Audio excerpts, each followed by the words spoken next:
How is everybody doing? Welcome to Jabberpack. I am Alex. And I am Rogue.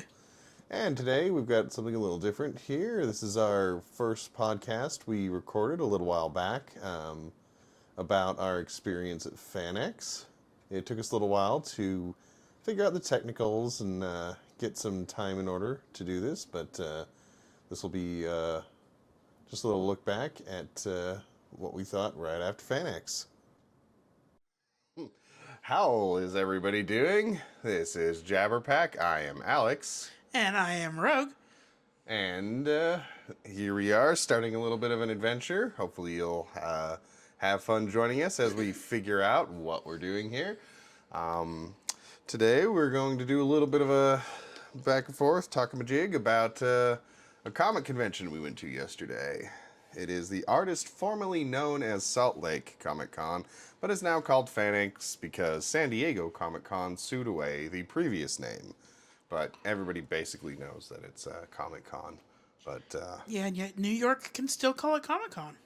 well, we're special in all the worst ways.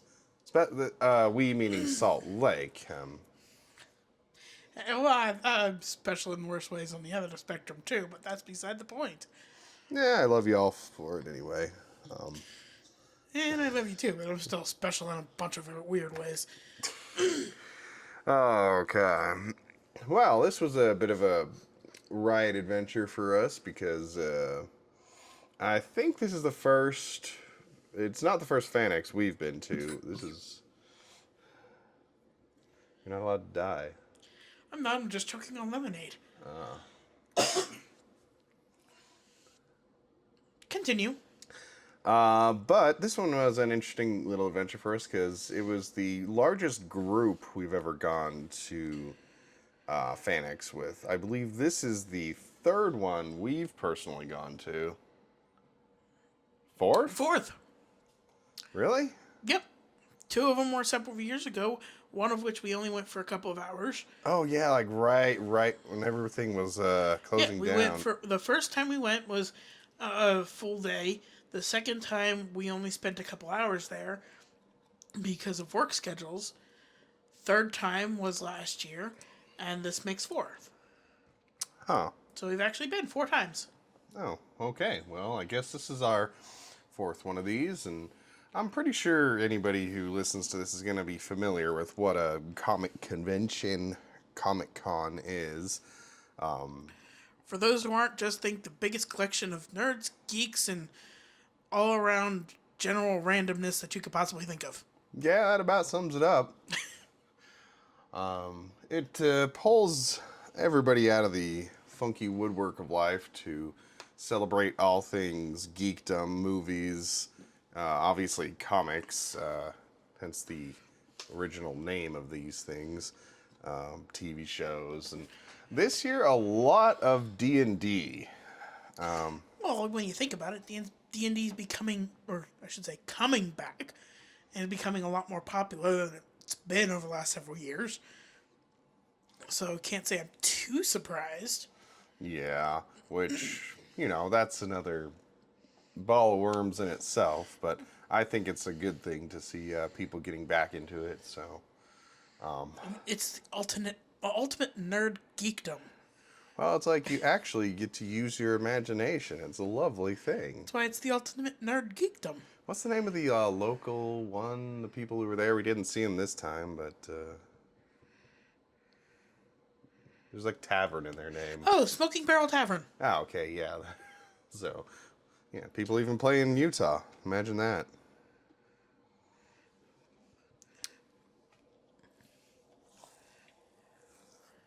Okay, that's too much silence. Yeah, well, we could kill silence in post. It's the beauty of it. Fair enough.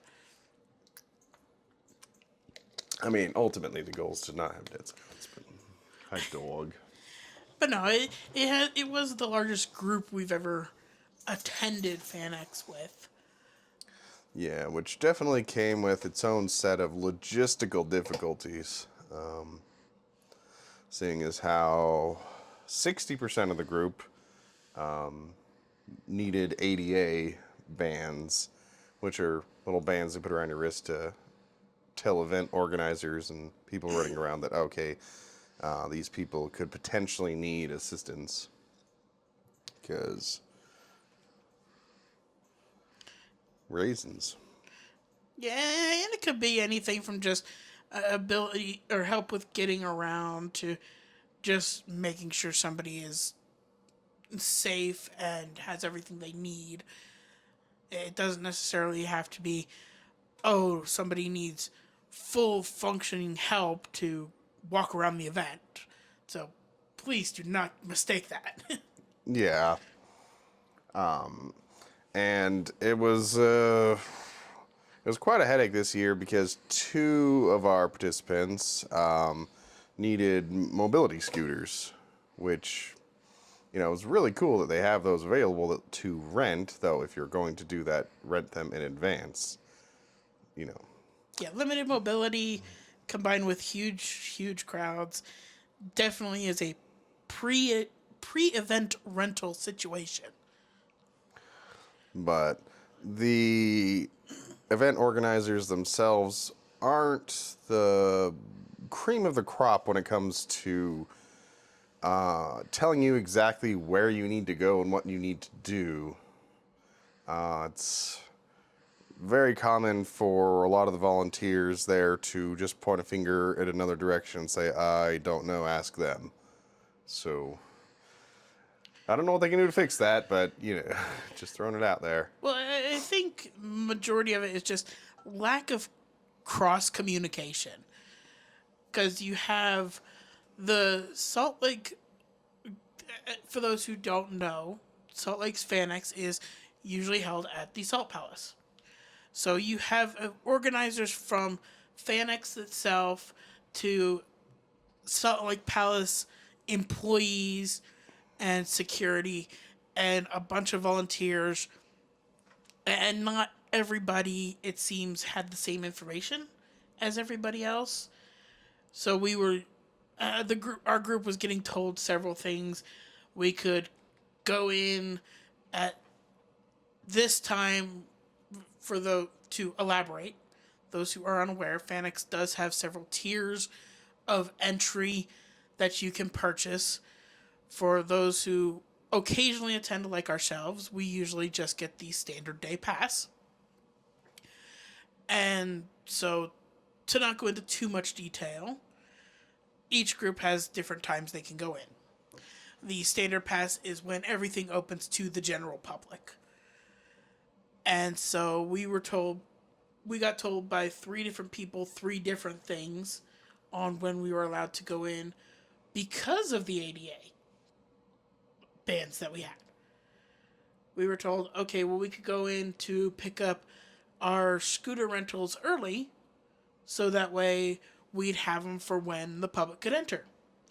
But then got told by other people that we couldn't go in early because we had to wait until the public entry time, which I completely understand. But at the same time, when you have several people who need to have that accommodation and need to walk through different areas to get to where they can pick up those accommodations, it makes it very difficult. Yeah, and they weren't consistent either about whether or not they were actually going to let us in the first place, because they have an area you go in where you get your ADA bands, and if you haven't gotten your main wristbands for general entry, they'll give you those as well. And certain people said, okay, once you get those, you can just hang around in kind of this lobby area before they open the actual doors, because like most event centers, there's a bunch of hallways and stuff around the main central space where they set everything up, and then so you can be inside the building without being in the main convention center. And some of the people were a little gung-ho to kick us out because they kept saying, no, we can't even have you in here until the actual thing starts. But then a really nice gentleman, I think his name was Lynn, kept insisting that no, we can wait inside until they let us in. And he's also the one who told us we could go pick up our scooters when they let anybody into the convention center. And it took a little bit of arm twisting and back and forth between all those aforementioned groups of people before we actually were able to convince them, okay, yeah, let's go pick up the scooters. Well, and it's funny too because if you look at the main website for FanX and you try to find anything to do with ADA accommodations, they're very vague on like where they show you where you can enter. They have two different entrances, but as far as trying to find any information on like picking up the scooters if you rent them or where you would go to rent them or any information like that, as far as any of that goes, they don't show anything on the website. You literally have to email them, which I understand there's a lot of information that could be shared. So an email with specific questions could be more beneficial. But for general questions, you would think they'd have at least some information on like where you would go to pick up thing like a wheelchair or a mobility scooter.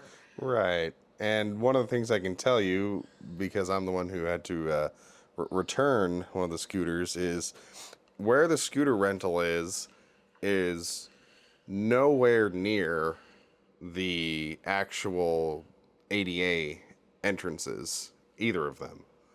So, in order to get a scooter for somebody with limited mobility, they have to venture through half the convention center, regardless of which ADA entrance they enter. They're going to have to travel quite a distance in order to actually get their dang scooter. Well, so kind of ironic that.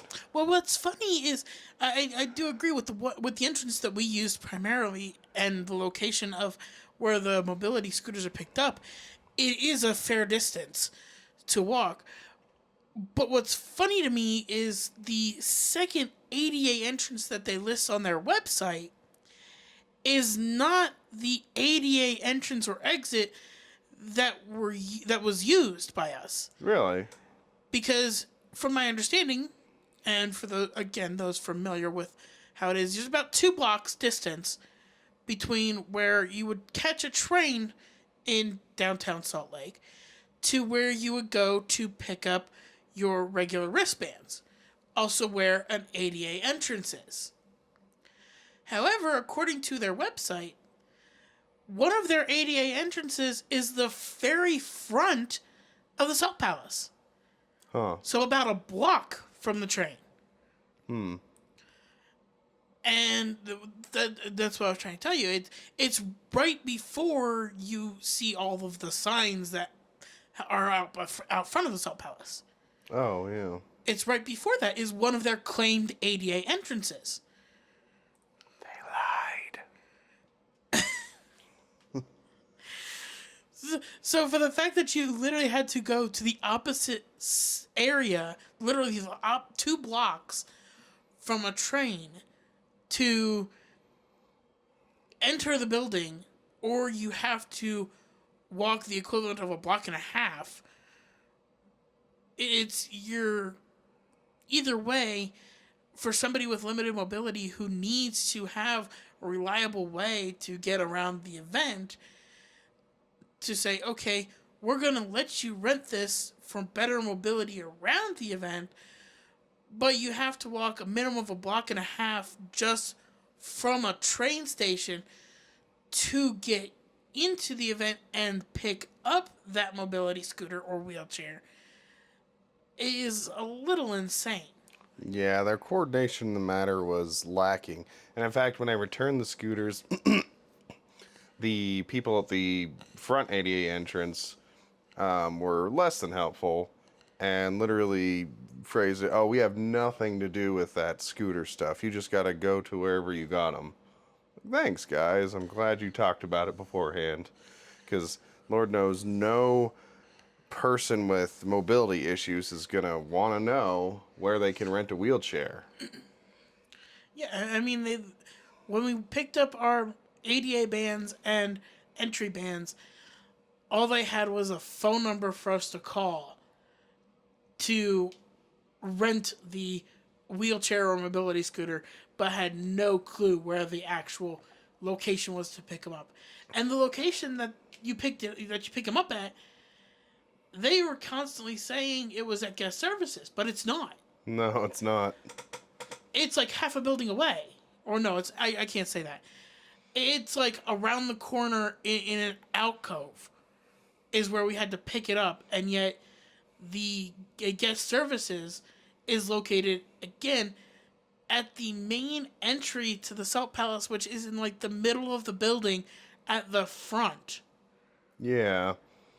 And on top of that, when you enter through the front ADA entrance, it requires going down an elevator to get to the either the secondary ADA or the other scooter rental area.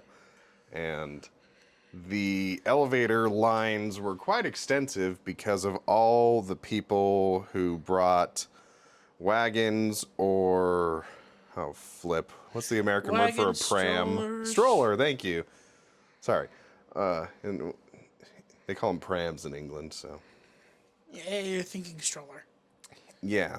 So we had to wait quite a while to get those dang scooters. And the elevators are small for the size of that convention center. It's grossly inadequate. I know they assume, most people are going to take the escalators, but... I mean, an escalator is useful if you can actually stand to take an escalator, but if you, like several other people, you can't stand on your own 2 feet for long periods, I should say, like myself, it makes it difficult to take an escalator and get up to the second floor, let alone the third floor. Yeah. Which is so small that, I mean, they literally have one large showroom on the third floor, and honestly, this year I didn't go up there because of how small that area is. Yeah, I wonder if that's where they threw all the D&D geeks this year. It is. Oh, okay, very good. That's why they have it every year, because that's the gaming room. Oh, okay. And what's that other Warhammer? Tank Tolman. Well, yeah, Tank Tolman. Hooray! I know him, but And Warhammer is the other game you're thinking of. Yeah. Okay. There's all of their board game players and everything like that, as well as anybody who's got to do with gaming, are all always located on the third floor. Oh, and they probably also have Magic up there, I'd imagine. Yep. Because, gaming tables and all that. And you can tell I don't play Magic simply because I call it Magic. The real players call Magic it... the Gathering. Exactly. So, I don't play Magic either, but I know that. I'm not against it. I'm against it because it's too expensive. That's fair. I mean, come on. Magic is just... not as coveted as Pokemon, but it's up there, and trying to find cards for either of those is like trying to find a specific needle in a pile of needles. Yeah, I don't even touch Pokemon right now. The whole card situation's a joke. Yeah, but that's irrelevant. Yeah. But despite all this talk of struggles with scooters, ADA, and some organizational issues with them, that doesn't mean we didn't have fun. Oh yeah, no. FanX is always a blast. Every year it just seems to get better and better. Yeah, one of these days, we'll actually come prepared financially. That'll never happen. Yeah, so... Let's be honest, that'll never happen. No, it never will. There's too much geeky stuff. You could have $5,000 specifically set aside for FanX, and the chances of that being enough is pretty high. Especially if you're a collector. Yeah, I mean, I know I saw some really expensive, framed celebrity artworks, not by celebrities, but of celebrities that were then signed by the celebrities. And they were selling for like $1,500, $2,000, $5,000 if they were dead. So. Well, and that's just that's celebrity artwork. But then you also have you also have so many artists that go to FanX. Anything from those who draw, crafty artists, authors, those who do portraits. There's so many of them there, and so many of them do such amazing work. I try to keep myself from going too much into Artist Alley because my wallet can't handle that. I mean, let's Yeah. be honest. Well, and I'm just a social sucker too, where if all the art is good. I don't think I saw any art. Some of it I'm like, yeah, it's a little not my style. But generally speaking, I'm blown away by most of the artists there. So I know if I talk to them at all, I am sunk. Because it's like I can't go into a store, even to use a bathroom or an ATM, without buying something. Because I just feel bad. I feel like it's not proper social etiquette. Yeah, but see, at a store or into a convenience store or anything like that, it's easy because you just go in and buy a candy bar and it's only going to cost you a couple bucks. Yeah. But a place like FanX, where you're talking to authors and artists that have dozens of pieces sitting at their booths, I agree, the guilt factor is there that you just want to, especially when it's something that's really good, that really catches your attention, you just want to say, okay, here's my money. Yeah. Yeah, if I had infinite budget, I would support so many small artists. You have no idea. Oh, I'm right there with you. There wouldn't be a bare space on our walls, mind you, but I'm Well, right there with you. yeah, and then we could use the ceiling too. I No, mean, only if it's glow in the dark. yeah, I mean, a lot of If you artwork get glow in the does. dark, or if you get glow in the dark art, you plaster that on your ceiling and the regular art along the walls. Then you've got art all around you, 24/7. Yeah, and I think about that too, because compared to the space station, we waste so much room living down here on Earth. Because, like, up there, every little last piece of space, there is no floor, there is no ceiling, it's all just cabinetry, instruments. Yeah, because there's no floor and no ceiling. Yeah, so. Here we're confined by the laws of gravity. Yeah, but I mean, I'm just saying, from a perspective, if you ever just, like, lay on your couch upside down or something and look up, you're like, wow, from this point of view, it looks like I'm wasting a ton of space, especially if you have a vaulted ceiling, which we don't, but. Yeah, thank goodness. Could you imagine trying to dust that? Eh, But no, I do agree with you. If money was no issue and there was no budget, needless to say, we'd probably be better off driving to FanX instead of taking public transit. yeah, we'd have to take a U-Haul. No, we wouldn't have to take a U-Haul. We'd just have to take the SUV Uh, with absolutely nothing in it. yeah, including the seats. We'd have to take out the back seats. They fold down for a reason. Either that or we just have to take both cars. Yeah. Because if we had infinite budget, there's no way I would be dragging everything we'd be able to purchase onto a public train. Yeah, no. It would take probably half of the train car. Yeah. I do feel like public transit was on top of things, for what that's worth. Oh, I definitely agree. But I mean, the only thing I would say is that public transit could do is add extra cars, and add like an extra car around like the peak time when people would be leaving. yeah, because I do know the stations are built to handle 4-car trains, so Yeah, so they could add an extra car to some of their trains, leaving the Salt Palace, because that would be the only complaint I had. Because it wasn't bad. It was a little cramped, but it wasn't horrible. yeah. But again, considering how many people were there, it's impressive. So, hats off to Utah Transit Authority. Yeah, they were on top of it, Yeah. even despite the interruption of like traffic being stopped by people on motorcycles. They were electric bikes. I don't know that all of them were. Okay. They were too. Some of those were too loud to be electric. Fair enough. So it was a very inclusive biker gang. A very inclusive biker gang that ran red lights and stopped the train. So inclusive, but not polite. Yeah, inclusive and kind of dumb. Yeah. Oh. But anyway, back to FanX. We went on a little bit of a tangent there. Always happens. Yeah, that's okay. But one of the things I tried to do this year was cosplay bingo, which sometimes you can Google it. A lot of people have made them.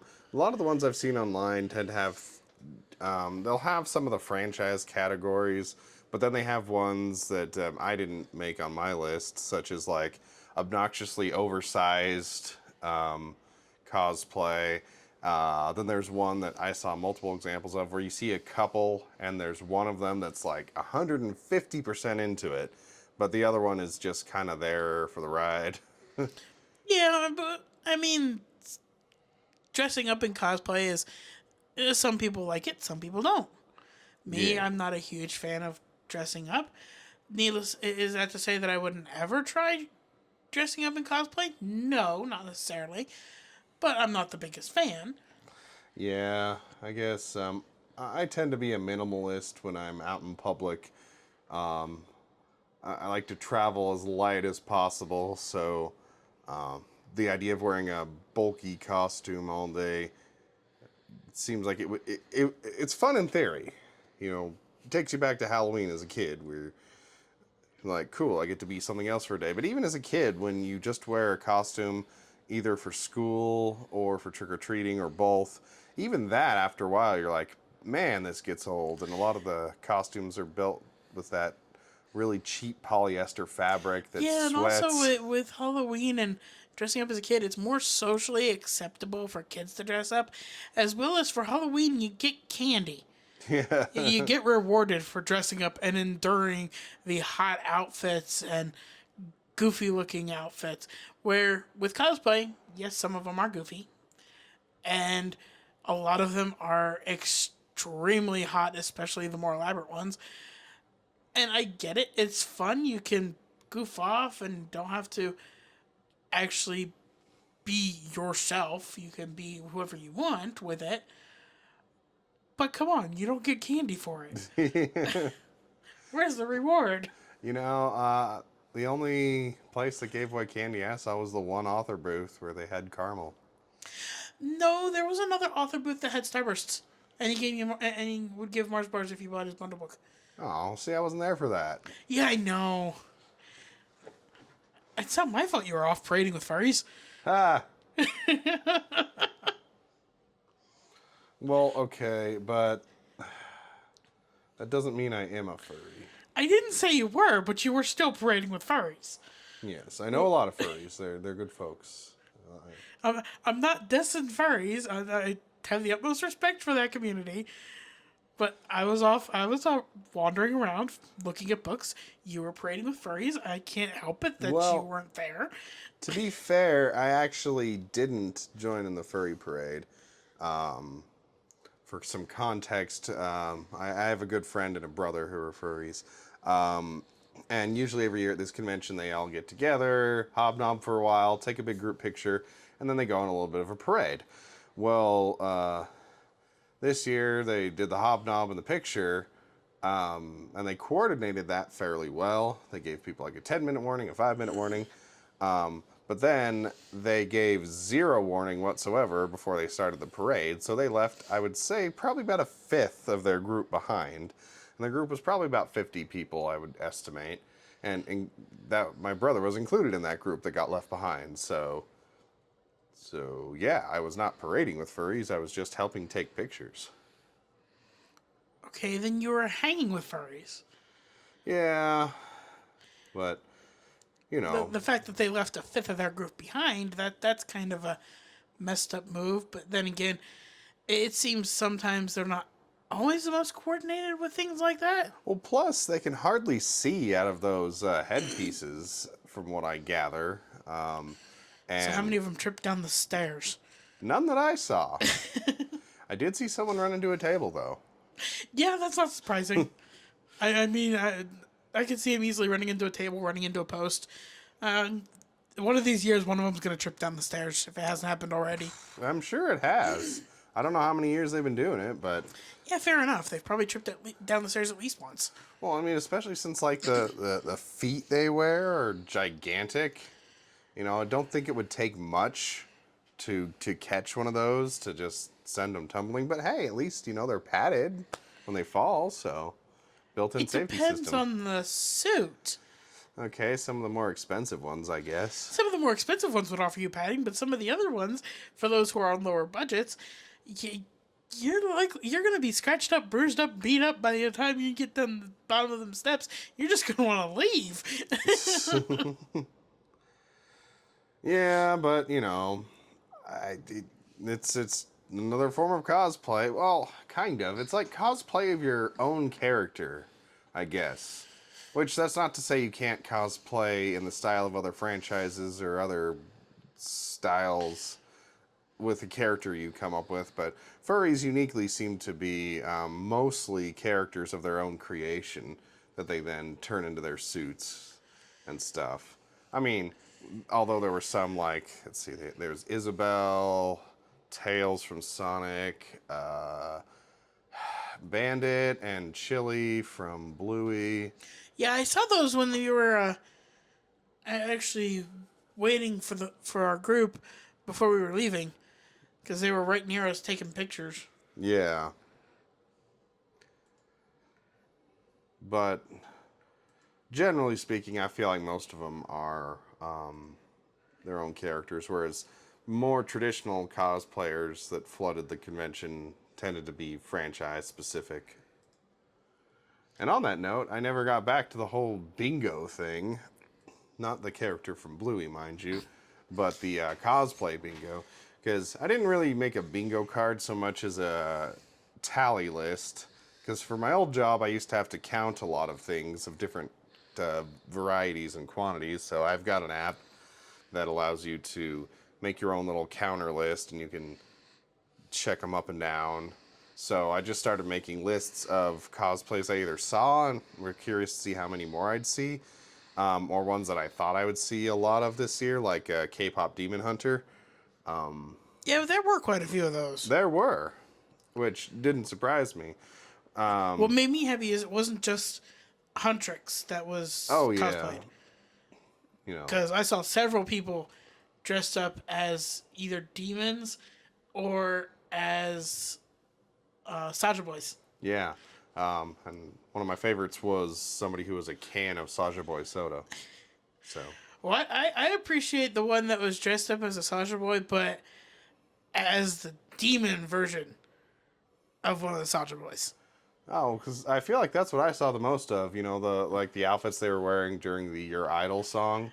Yeah, I mean, I saw a few of them as just as their, personalities through the majority of the movie, with how they were appearing to fans. I saw several of them dressed up like that, but I appreciated the actual rendition of them. Pardon me. Good lemonade. Yes, quite. But no, I know when I went last year, I was surprised at how many Sailor Moons I saw. Not necessarily anything else from the franchise, just Sailor Moon specifically. And I don't know that I saw one this year. I don't think I did either. My Dark Horse winners from my tally, for those who are curious, were, I want to just say Mandalorians, Boba Fett's, Imitation Boba Fett's. What's funny is I don't remember seeing a lot of those. Oh, well, see, I was lucky enough to get caught by a parade of them, so. Oh, fair enough. There were literally like 40 of them. Oh, well. And then Five Nights at Freddy's, for some reason, had an unusually large showing. Because I think people just are like, it's the right combination of. It has a sense of post-apocalyptic nature about it, even though it's not, but people tended to like to dress up as the animatronics in various degrees of decay and falling apart and stuff, you know, because it makes them look more creepy. So Yeah, especially the one that was missing its arm. yeah, really creative. And majority of its face. Yeah. Again, I wonder how people can see in some of these costumes. They don't. That's why they have somebody walking with them. Yeah. 9 times out of 10, they have somebody who is dressed up in minimal cosplay or not dressed up at all because they can't see otherwise. I mean, Yeah. let's be honest. They'd be running into everyone and everything. Oh, man. And getting through... I can only imagine getting through crowds when you have a bulky cosplay. It's hard enough as just a human being, but if you're got all this junk on, people are going to be running into you.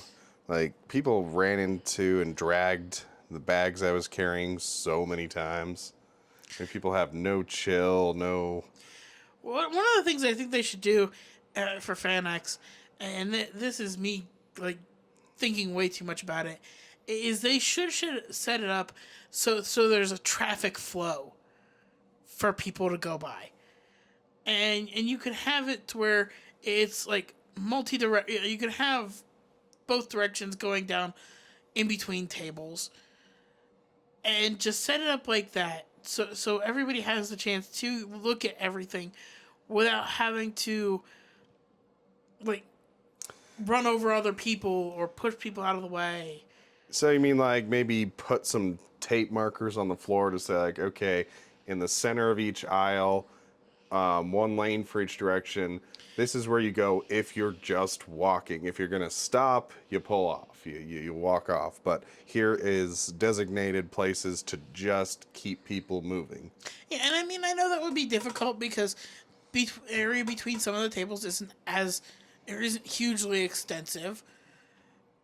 But just having a general flow, table of four to have a general flow, I think would at least minimize some of the like stop and go of how people were walking and moving around at FanX, because you'd have people who would literally have to stop in the middle of everything because they couldn't move.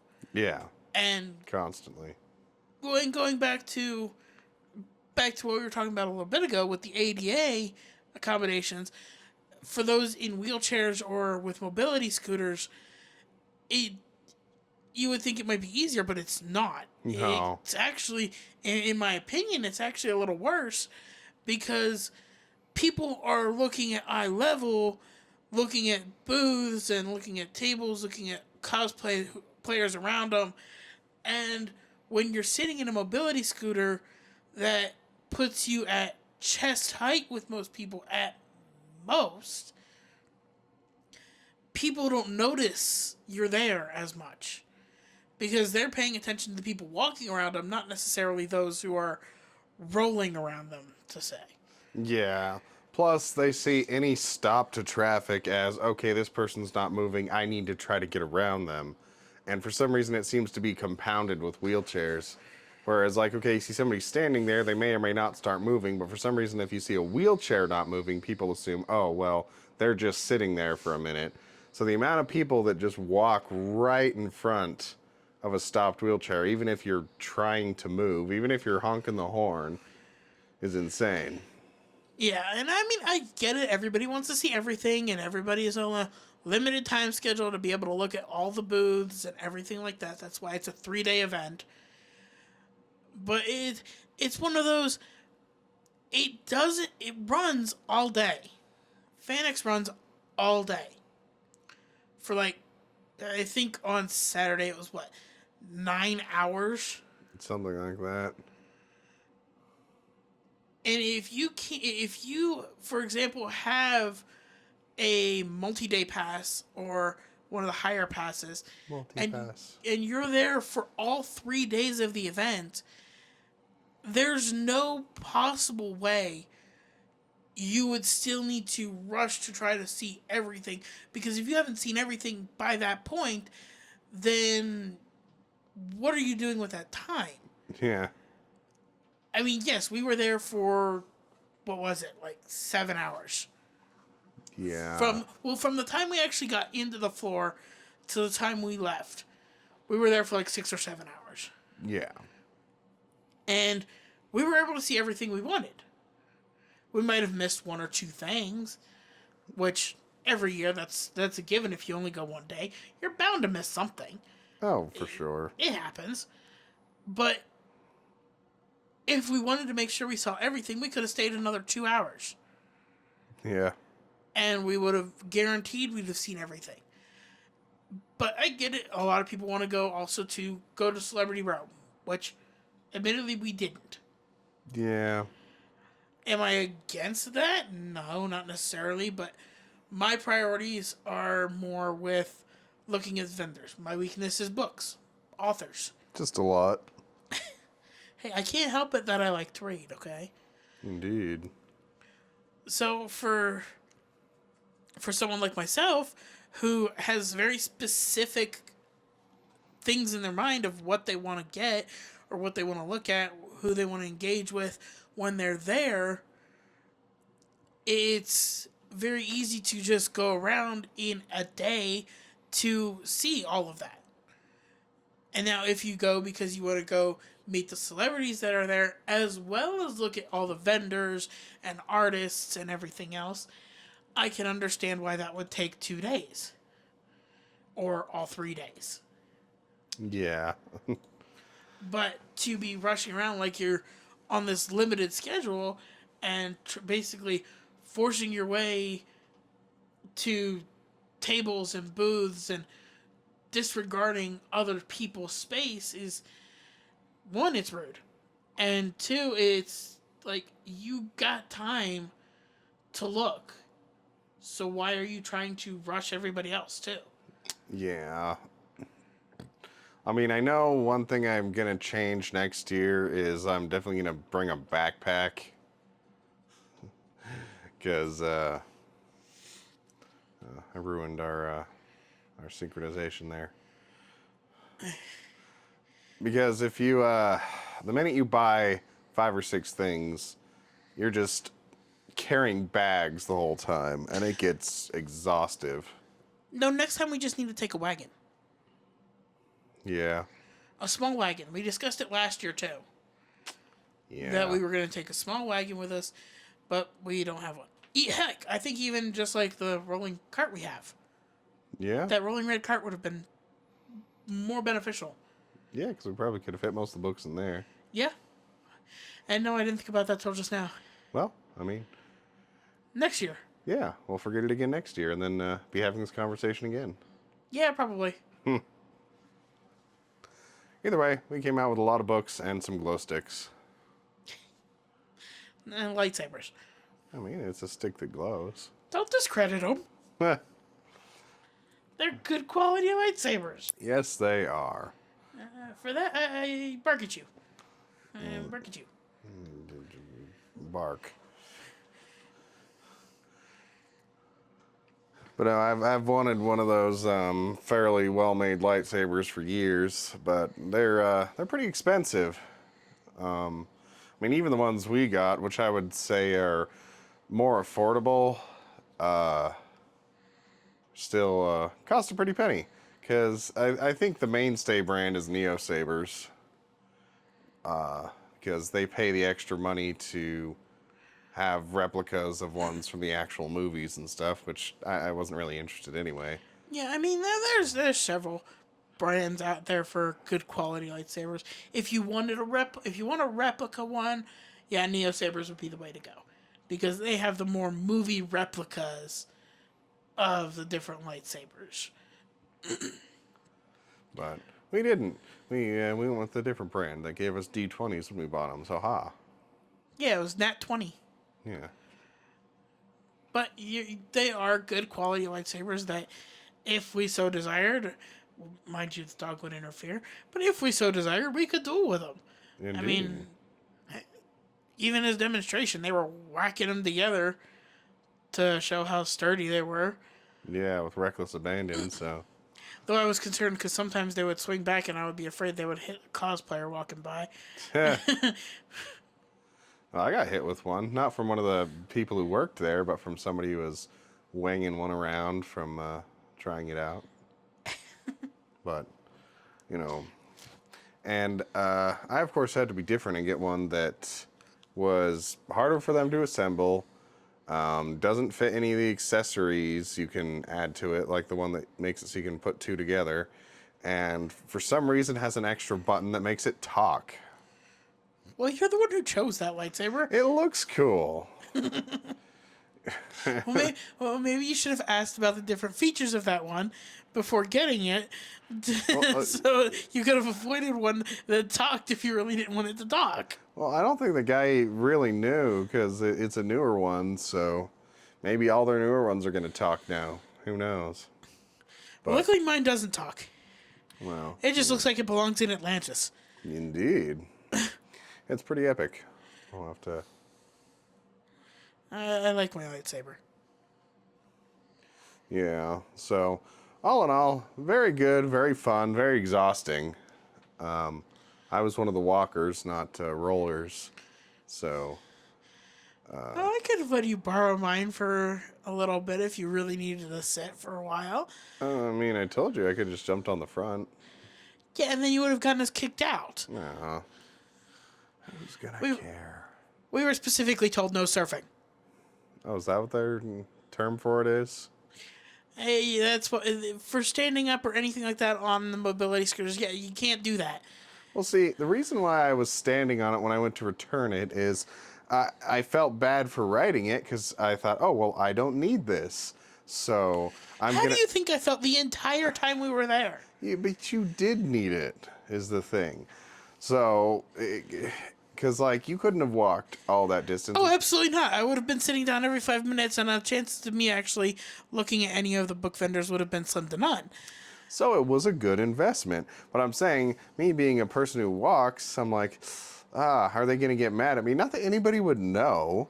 But, you know, I'm like, I don't want to be rude and use this when I don't need to. So I'll stand on it to signal to everybody that, you know, I'm just returning this. But then again, that's not going to communicate that. They're going to think, oh, this person's dicking around with it. So yeah, they're going to think, oh, you rented this to play on it, not because you need it, which then people would get mad at.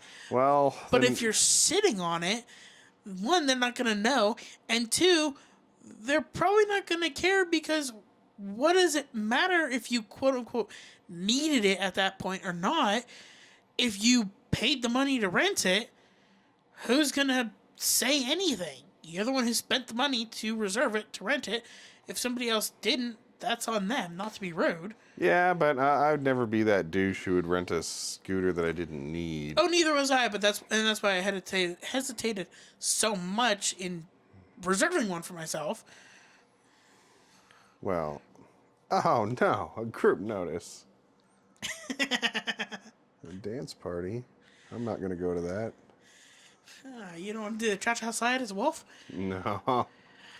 I can do a little bit of dancing and whatnot. There we go. Happy Christmas.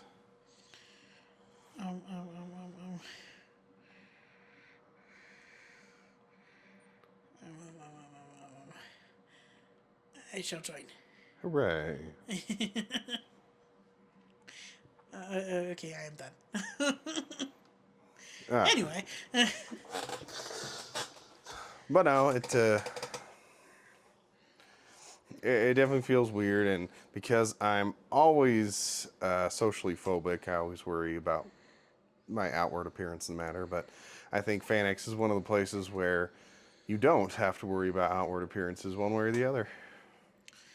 And you're having the same, you're talking about the same anxieties and everything that I felt the entire time I was there, because here I am as somebody who is, I would say, a little on the younger side, not like super young, but somebody you wouldn't expect to need a mobility aid, who was driving around a mobility scooter the entire time I was there.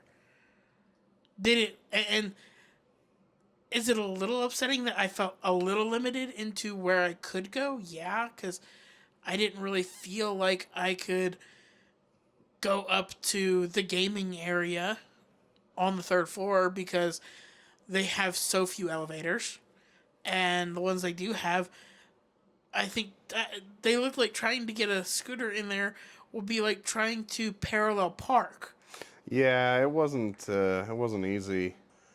my sister and I had to take 2 rides in the elevator just to get both scooters there.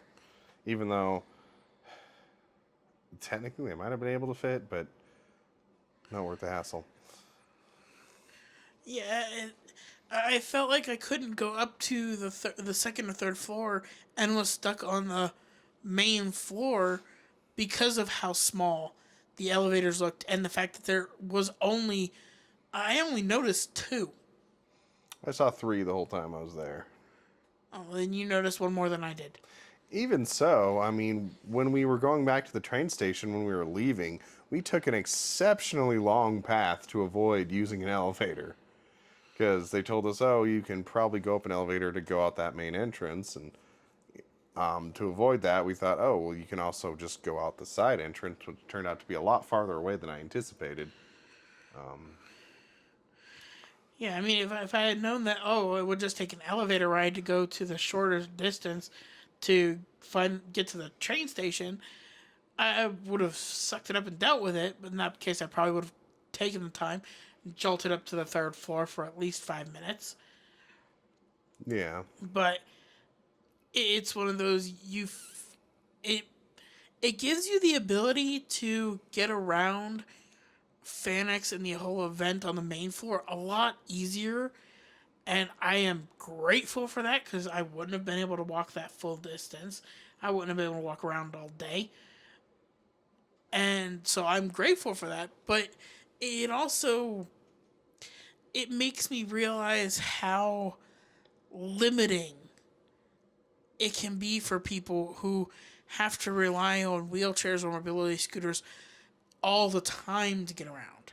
Right, because for you, you couldn't have gotten through the event without it, but you can still stand and walk. Short distances, mind you, but Enough to get to a car and sit down. certainly if you were somebody who was completely wheelchair bound, you would have felt that the accommodations could use some work. Oh, I mean, I still feel that way. But yeah, imagine being in that position where I didn't have any alternate option. Because yeah, if I really really wanted to, I could have sucked it up, dealt through the pain to go up and walk around the third floor and walked around. But I know that in doing that, if I had done that whenever I would have done that, I basically would have been down and out for the rest of the day Right. because of how bad I would have been hurting after. And so to know that, okay, well, my options are to either be in pain or to try and squeeze a mobility scooter into a tiny elevator to go up there, and then knowing how crowded it would be up there because of how popular a lot of the gaming stuff is getting anymore. Yeah. It to me, it wasn't worth the headache of trying to take the scooter upstairs, and I didn't want to be in pain, so I just decided to not go altogether. Which it sucks to have to make that decision because it does show exactly how limiting things can be for those who are stuck in that position where again they have to have a wheelchair or a mobility scooter every day. Yeah, so if for whatever reason somehow any of this gets to the ears of somebody uh, in Salt Lake City or Salt Lake County facilities, whoever is over the Salt Palace, if you're going to do some investing, invest in some better elevators. You know, just shove them in a few places here and there, and don't make them so 1970s sad. Or if they don't even want to invest in elevators, a ramp. Even a ramp to get up to the second floor. And an elevator up to and a decent elevator to the third floor would have been more welcoming, in my opinion, than the 3 tiny elevators that they have. Yeah, you can definitely tell all the elevators that were there were added as an afterthought. They weren't part of the original building plan. probably to be ADA compliant, but if they're compliant, it's the just bare minimum. yeah. If I'm being honest, it's the bare minimum. But no, if they added a couple more, if they added either larger elevators or added a ramp to get up to the second floor and a larger elevator to get up to the third floor, it will be more beneficial for those, especially in mobility scooters, to get around. Yeah, or just go with me on this, a catapult. No, because then you can't guarantee where that scooter's going to land, and the likelihood of it squishing somebody is very high. Yeah, I mean, As long as they stay out of the target zone, right? Yeah, I mean, Yeah, I don't think that's how that works exactly, but okay, sure, we'll go with it. Why not? oh boy. Happy days, catapults. Well, I'm more a fan of trebuchets than catapults. Yeah, I would not go on a trebuchet. So, No, thank you. Either way, it's a bad idea. Why would you say that? I mean, come on. It might be a little rough about it, but Yeah, it's just a little rough. I said rough, dang it. he's a little slow on the cues there. Well, as long as you're digging the puns. Uh,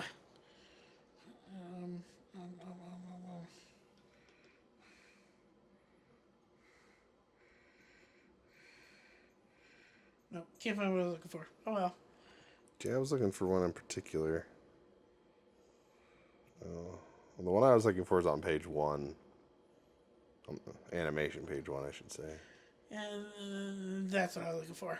Me too. That's how I feel about your puns. You think my puns are a flop? Again, I reiterate. We're getting off topic. How's that off topic? I don't know. It's bark. Okay then. But back to FanX.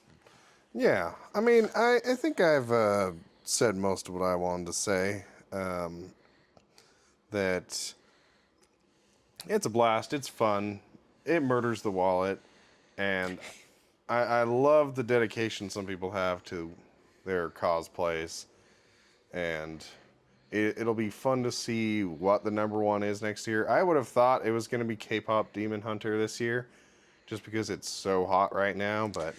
See, I would have thought K-pop Demon Hunter as well.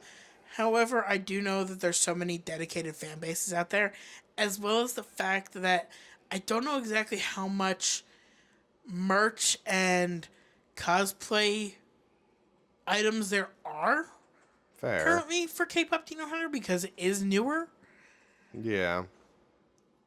By next year, I see it being a lot more popular, especially if they ever decide to come out with, if they do decide to make a second one. Well, it could also ruin it. Oh, true. I mean, rumors are constantly saying that there's going to be a second one. They're going to do a live action version. I don't know. I don't know. I don't pay attention to that kind of stuff. I do when it's something I enjoy. Yeah, fair enough, fair enough. I'd say the only cosplayers I don't like... I want to say are the silent ones, if that makes sense. Ones where you go up to somebody and you're like, oh, wow, good costume, but because whatever character they are is supposed to be creepy or silent or a bad guy, they're like, oh, no, I'm too into character. I'm not going to talk to you or high-five you. Or it's like, shut up, dude. I mean, that's what they're doing is shutting up, but they need to stop shutting up. Just say, well, no, cool, thank you. I get you. The super over-the-top dedicated type is... I get it. They want to stay in character, and that's part of just who they are as cosplayers. But I do get it when it's... Especially if you're a fan and you like taking pictures with different cosplayers that are there, and you just come across those that are super silent, and you say, and you always want to ask permission if you want to get a photo with them, But if they're super silent, you don't know if they're agreeing to it, if they want to be left alone, if they don't want to be anywhere near you, because there's no indication. Yeah, so to all you cosplayers out there who dress up as like, I was gonna say ring wraiths, but even ring wraiths technically talk, so you're not doing a legitimate job if you're not talking there. But like the Michael Myers, some of the Five Nights at Freddy's ones and stuff. First of all, you're not creeping anybody out. Your costume might be great, and people might think, "Oh wow, A+," but nobody is impressed with you being silent. Unless, I'm of course, sorry. you're just following them around, and then you might creep them out. True, but then in that case, you should call security because that's a legitimate thing that you shouldn't do as a polite human being. It's just, true. But I am throwing it out there that some people are weird, you know? Yeah, but I mean, again, nobody's impressed. I'm sorry. I don't mean to be rude, but just stop it. Nobody's going to be like, wow, you did such a good job imitating the creepy silence of that character that I'm giving that person mad respect, and I'm a Hollywood agent who's going to hire you. Not going to happen. Just let that dream die. Let people enjoy your costume, and give them a high five, give them a hug, and say thank you. You know, it doesn't hurt to say thank you. People aren't going to be like, oh, you broke the character. Now I don't like your costume. No, they like your costume. And they're like, oh, and you're a decent human being. You're Yes, cool. manners all go a around." long way. But, you know, what can you do? But no, okay, so question. If you could change one thing about FanX, what would it be?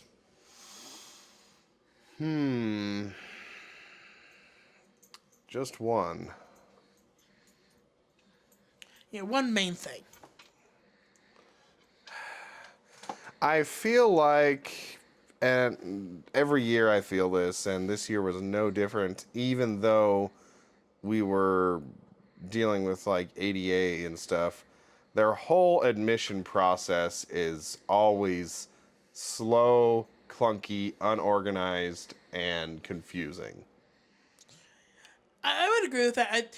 I think, in my opinion, part of that has to do with majority of the people who are running FanX. Yes, some of them are actually actually deal with it all the time, but a lot of them are volunteers. Yeah. And I think that contributes to the whole lack of communication between everybody. Not everybody has the same information, and not everybody's following all the same policies, guidelines, and everything else.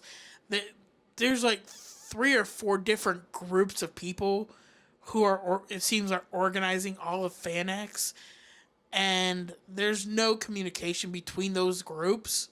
It seems, and that's where I think a lot of those problems lie. Yeah. Because I also know the event is, it's organized by a company. So it's not like Salt Lake County is coming together and, grabbing all the celebrities and doing all the promotional stuff. That's all done by a company.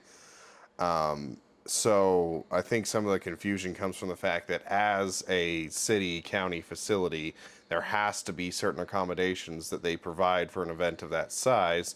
So you have your officials there, like your police, your facility curators, and your security personnel, things like that. But then you have a bunch of people that are from the company, and then on top of that, you have a bunch of volunteers. Now, whether or not those volunteers were brought in by the city, the county, or the company, I don't know. But I can see why having so many different agencies and players involved in just making the event happen in the first place, that it's going to be very difficult to have some kind of unilateral communication that says, okay, here's how everybody should be doing X, Y, or Z. I mean, I do agree with that. And yeah, I get that something as big as FanX, it takes a lot of people to run, to organize, to make function every year. And I do think there are parts of it and aspects of it that every year do get better and better. But there are also parts where I do feel they could be improved on. And I think every year they do take a little bit of feedback on that. And again, that's why they do get better. Yeah, I miss the beepy bands. They were totally pointless, but they made you feel more official. Well, but I can also see how those could be a problem with issues with any kind of deactivation or things like that. I could get why that could be a problem. Yeah, But for me, I think if there was one thing I would change, it would be I would probably honestly change how much or rather how little ADA accommodating they are. okay. Well, a bit of a dog-related delay there. Yes.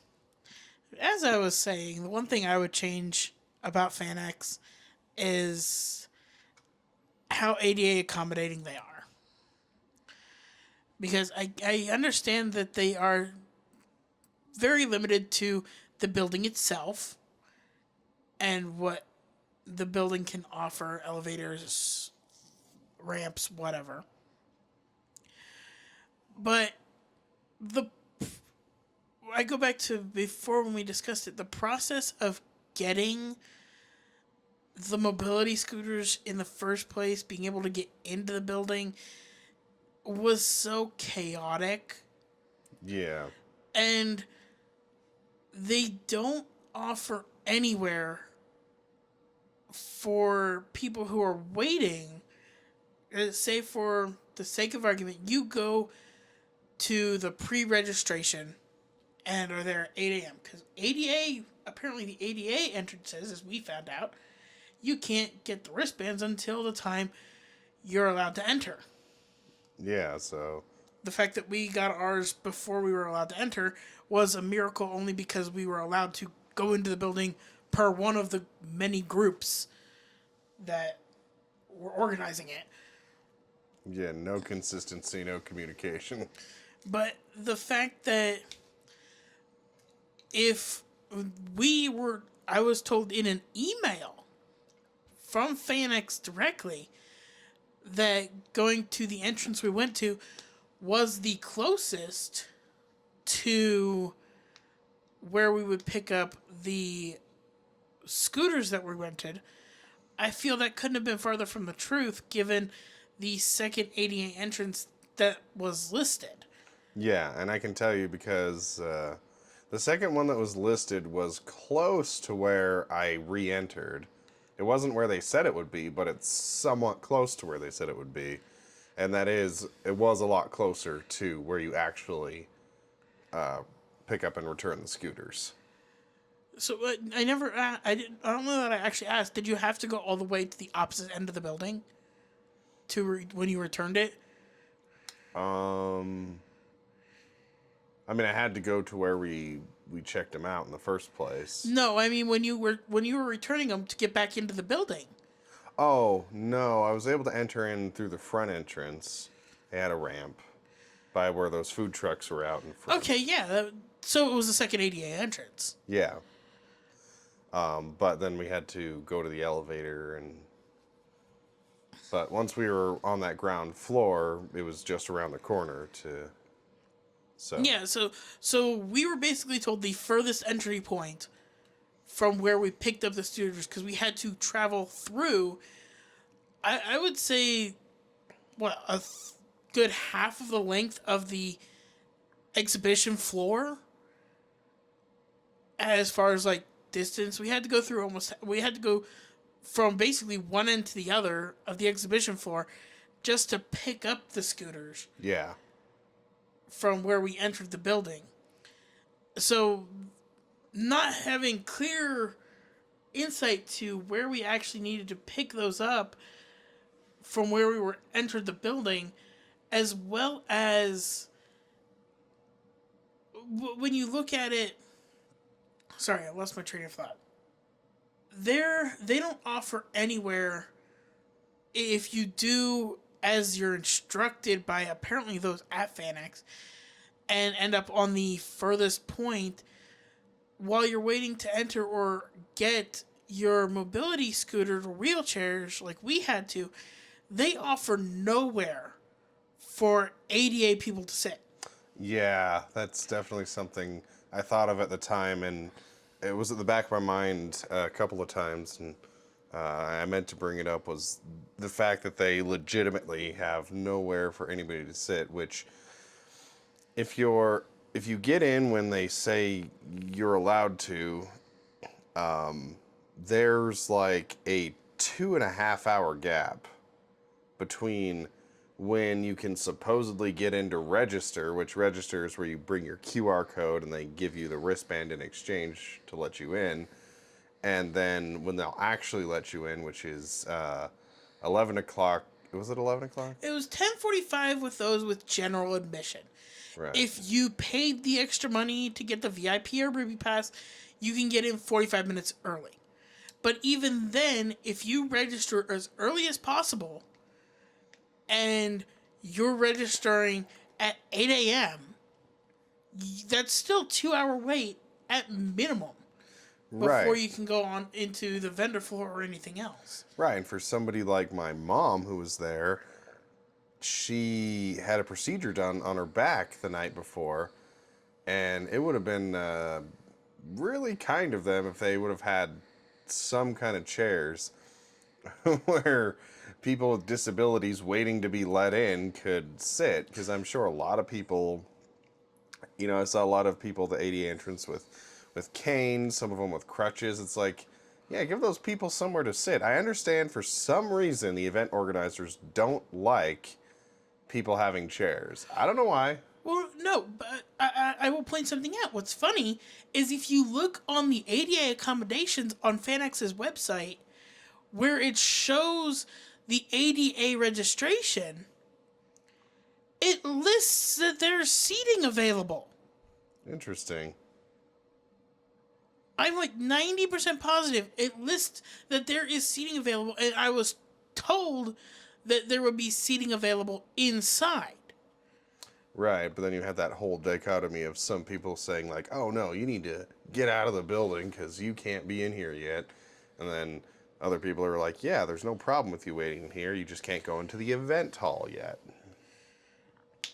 Yeah, and then I swear I saw a couple of them that there were people who had ADA bands and blue day pass bands who weren't vendors or anything, who were walking right in Interesting. and were walking right past us. We had to sit on the floor between the registration desk and the bag check station because there were no seats and they wouldn't let us pass the registration desk until a certain time.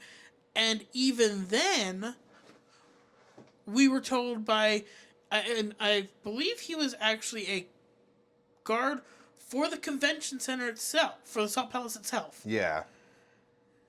was saying we were allowed to go in at 10 a.m. because we had the ADA bands to go through to pick up the mobility scooters. Right. But every single other person we talked to was saying we weren't allowed in because we only had the day pass bands. They didn't care about the ADA accommodation bands. It was like they only saw the blue bands and that's the only color they saw. Yeah, I feel like they were a lot more concerned, they meaning the organizers of the event, not the kind volunteers who were working on whatever minimal information they had, but the event organizers seemed very, very adamant that they really want the people who paid extra to be given as clear of a pass as possible, and those who didn't to be as held back as possible, even if it didn't make sense, even if it was against what the website or other people were saying for disability accommodations. Yeah, because I can get it if we were just a group of people who just had the day passes who were just trying to bully our way in. I can understand their hesitation, but for those who have those orange bands, for those who have those ADA bands, to not even, to literally fight back and hesitate and argue with you when you're trying to just pick up a mobility scooter to be able to get around the event and not be in pain all day. To fight that so much because you have a blue band Right. was insane to me. Yeah, I think they're just afraid that if somebody who paid for those Ruby or whatever extra passes dares see somebody on the floor that 45 minutes early, or even in the building itself, not even on the event floor, with just a normal pass, that they're going to be so upset that what, they're not going to come next year? I mean... But let's be honest. How many of those people are actually looking? How many of those people who buy the Ruby and the VIP passes are actually looking at everybody else who's on that floor at the same time as them, wondering if they got the same pass? They're not going to care. They paid the extra to have less people on the floor with them, but they're not going to sit there and scrutinize every single person on the floor with them, wondering what kind of pass they bought. Yeah, I know if it were me and I paid extra, I wouldn't really care. Because I don't know all the advantages, but I know that's not the only one. I know that there's more areas they can access. There's more discounts they get. Oh yeah, you get merch, you get discounts. And you get that fancy necklace. So there's more reasons to get the upgrade than just getting in a little bit early. And I'm not saying like, oh, they should be lax about it and just let everybody in. Of course not. You know, I understand them wanting to let in the VIP people early, but it seems like that was so much more important to them than anything else. So that's the only unilateral communication I think they had, was to tell everybody, you absolutely will not let anybody in early if they don't have the... Yeah, if they don't have a Ruby or VIP. But everything else, the communication seemed to be... Well, and I'm sorry to say, but for the one person who was guarding the door to the vendor floor that we had to pass through to get to pick up the mobility scooters. Yeah. He made it sound like he was doing us a favor when he said, "Okay, I'll make an exception for you guys, but only go straight through." Right. I'll only let you in if you promise that you're going straight through just to get to where the scooters are. When somebody who actually works there, who wasn't a volunteer, told us that, yeah, we were absolutely allowed with those bands. I mean, he sounded like we could just go straight on the floor, but we could care less about that. We just wanted the scooters. Yeah, we just wanted to stop sitting on the floor. Yeah, I mean... Because I'm for anybody who has disabilities or mobility problems, knows when you sit down, especially if it's a back problem, if you sit down on something like a hard floor, it's going to do worse for you, especially on the back, than just sitting in a chair or a mobility scooter or any kind of actual seat. Yeah. And to have it so you can only go through an ADA registration point once the ADA registration people get there, which could be anywhere from apparently 8 a.m. to 10:45. Yeah. Because because they didn't even know. We were fortunate enough, we went in at 8:45 to go through registration. And then had to sit on the floor for another hour and a half before we were encouraged to get up and go to pick up the mobility scooters at around, 10:15? Yeah. And then to be met with resistance before we could even go through the doorways to pass through the event floor to get the scooters. And it was made to be, sounded like they were doing a favor for us. Is like, they claim to be ADA accommodative, but that to me screams that those who spend more money are the only ones they're catering to. Right. They're definitely the ones that are most important. And what's funny is, technically we didn't have to go through the event floor. We could have gone all the way around. But again, you're asking two people with severe back pain to walk all the way around the outside to get to where you could possibly get the scooters, when throughout the convention, I don't know why or for who, they had these little, uh, what would you call those? ATVs? Little electric golf carts. Yeah, it was a golf cart. They had those zipping people around throughout the entire convention. Yeah, but the only people they were zipping around were the celebrities to panels. Lame. That was who they were zipping around. It was celebrities, authors, all of their VIP guests. They were zipping around through golf carts, basically forcing everybody out of the way on the golf carts. But if you're asking a person who paid to attend this event to not allow them to get resources they need when you're claiming to be ADA accommodative and literally fighting every single step of the way for them to get the accommodations they paid for to use at your event, how is that being ADA accommodative? Not very, not very. And so I'm just like, they have those little go-go golf carts. So for me, it's like, okay, if people are coming to the more remote ADA thing and they need to get to where wheelchairs and scooters are available, would it have really killed them to use those? Well, what I honestly want to know is they had so many people that I could be wrong, and this is me being a little judgy, but there were so many people who came through that were in mobility scooters of their own, in wheelchairs, on crutches, with canes, that some of them didn't have VIP passes, didn't have Ruby passes, had the standard day pass like we did, and they were allowed to go in. They were told to wait, and yet when we walked over to pass through the exhibit floor, they were nowhere to be seen. The only place you can go is either upstairs, which there's no real way to get up there over there that I could see. Yeah, there wasn't an elevator there. So you had to go up the stairs, not even a working escalator over there, or you had to pass through the exhibit hall. Yeah. So where did they go? Because I know they didn't just vanish into thin air. You never know. I've seen some magicians, but nothing that impressive.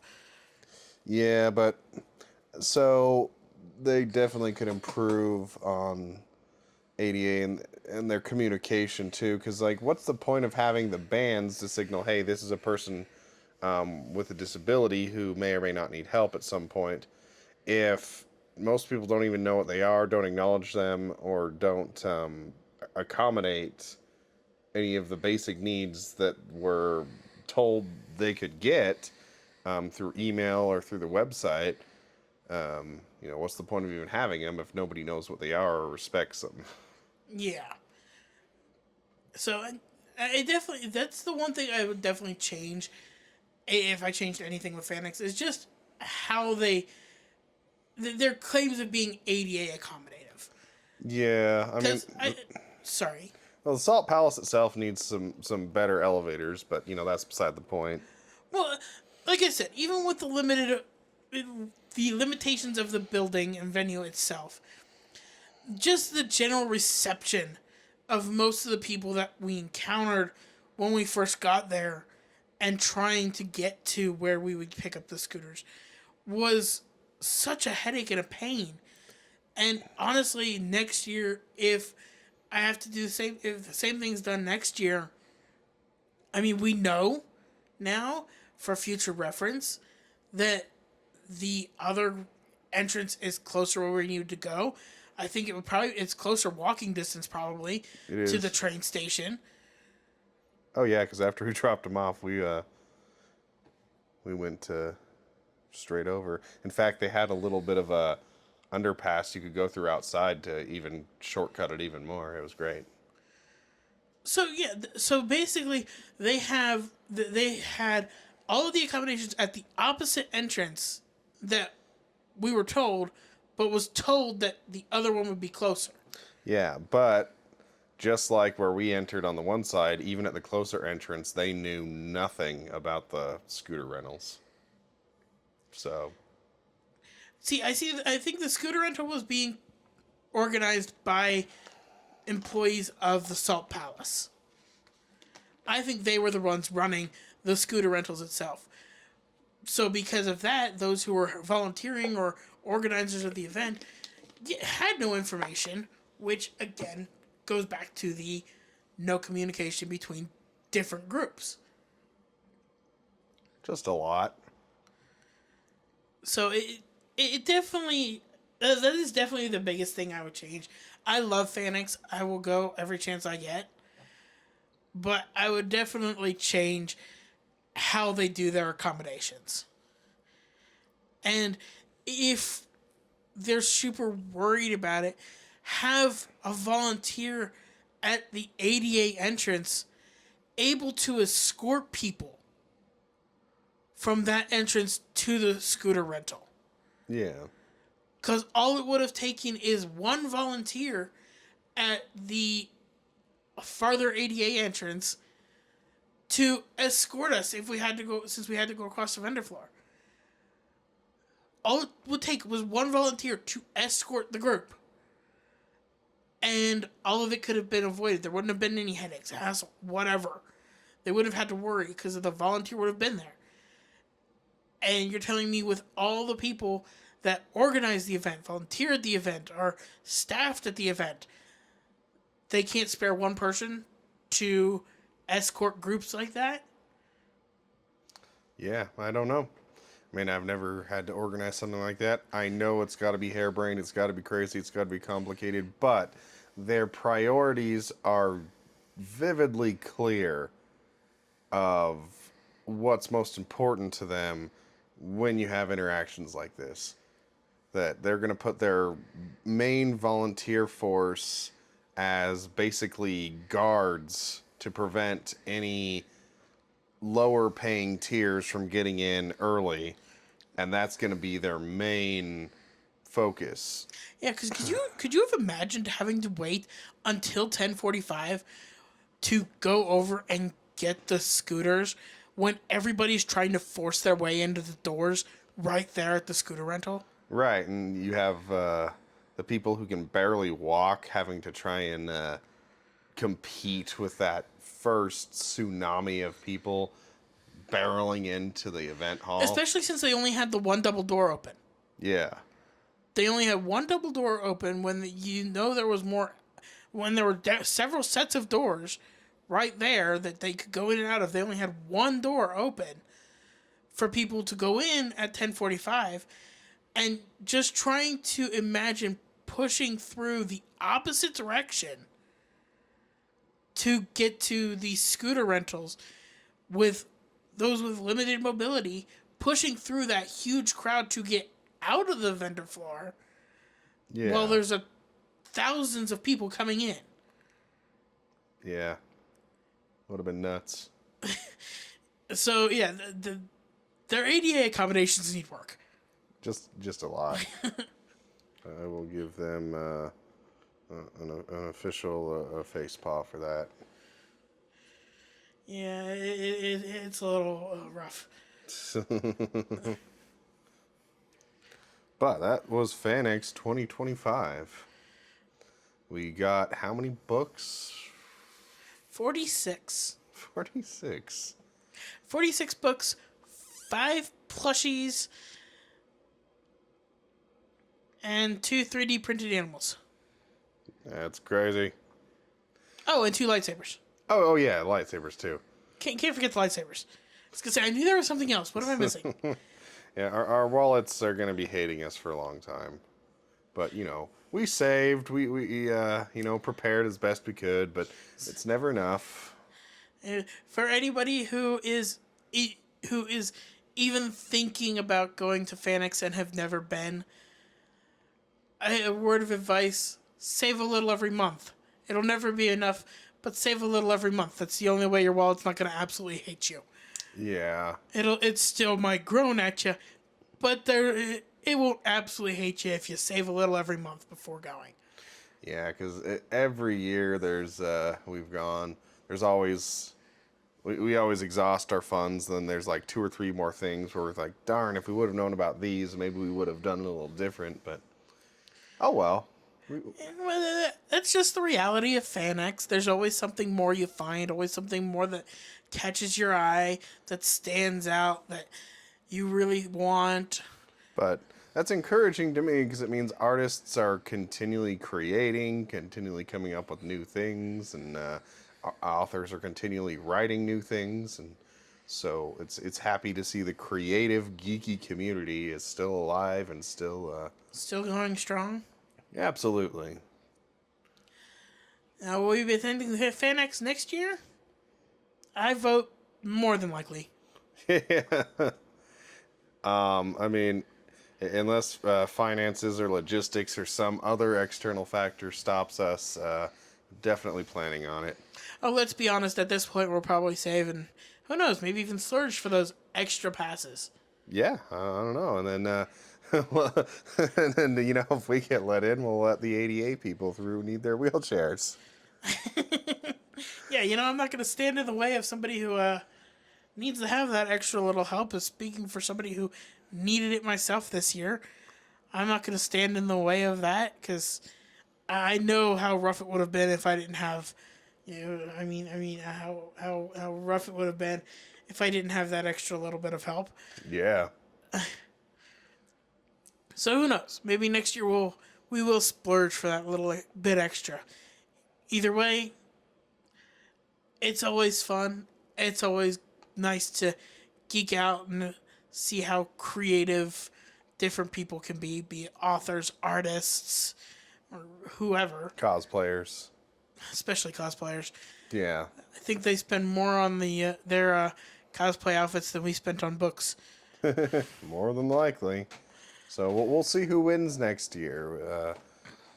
If K-pop is it Demon Hunters? K-pop Demon Hunters. Yeah, we'll see. We'll see if they have a bigger showing next year. I mean, I was happy to see as many as I did, but I do think you're right. Unless they ruin the franchise, we're probably going to see more of that next year.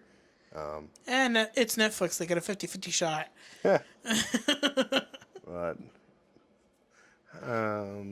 But yeah, it'll be fun. I look forward to it. I just don't look forward to paying for it. The wallet might not approve of FanX, but the geekiness definitely does. 100%.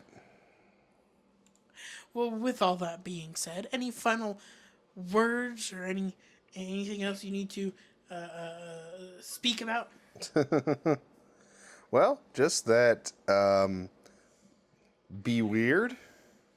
It's do what makes you happy, as long as it's legal. Take all the fun out of it. And never be afraid to engage with the communities that make life extra awesome and exciting for you.